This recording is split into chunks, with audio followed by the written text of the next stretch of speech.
மாறா. ம் டேய், என்னடா பிரச்சனை உனக்கு? அந்த கோவத்தை ஒதுக்கி தள்ளுன்னு சொல்லிட்டேன்ல. டேய், நானுமே அன்னைக்கு ஆத்திரப்பட்டு கோவத்தினாலதான் அவளை கத்தி எடுத்து குத்த போனேன்.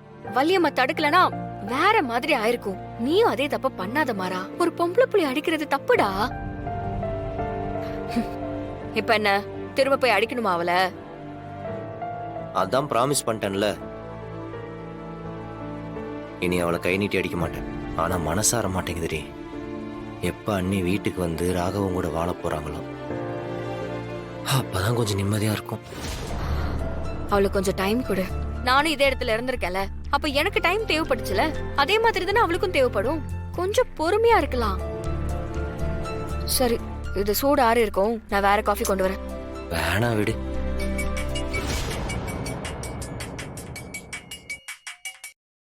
ஹலோ ஹலோ, நான் R3 ஸ்டேஷன் இன்ஸ்பெக்டர் பேசுறேன். மாறன் தானே பேசுறது? ஆமா. உங்க மேல ஒரு கம்ப்ளைண்ட் வந்திருக்கு. கொஞ்சம் ஸ்டேஷன் வரைக்கும் வாங்க. என்ன கம்ப்ளைண்ட்? நீங்க நேர்ல வாங்க, நான் சொல்றேன். என்னாச்சு மாறா? என்னாச்சுடா? இல்ல ஏதோ என்ன இரு. என்னாச்சு? யாரு? கார்த்தியா? ஆமா. நான் R3 ஸ்டேஷன் இன்ஸ்பெக்டர் பேசுறேன். ஸ்டேஷன் வரைக்கும் வாங்க.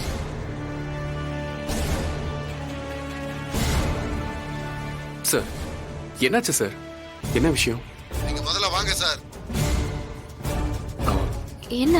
போலீஸ் ஸ்டேஷன்ல இருந்து கூப்பிடுறாங்கடா. உனக்கும் அடிச்சாங்க? போலீஸ் ஸ்டேஷன் என்னாச்சுடா? ஆம், தெரியலப்பா. எங்க 2 பேரும் போலீஸ் ஸ்டேஷன் வர சொல்றாங்க. ஏண்டா ஏதாவது தப்புக்கு பண்ணீங்களா? அதெல்லாம் எதுவும் கிடையாதுப்பா. டேய், என்னடா இவன் திருட்டு மொழி ஒழிச்சிட்டு இருக்கான்? ஏய், ஏதாவது தப்புக்கு பண்ணியான்னு? அதெல்லாம் ஒண்ணும் இல்லப்பா. அப்புறம் எதுக்குடா போலீஸ் ஸ்டேஷன்ல வர சொல்றாங்க? மாமா, என்ன ஏதுன்னு தெரியல.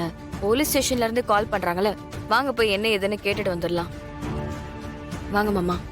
சரி வாங்க. போலாம் வாங்க.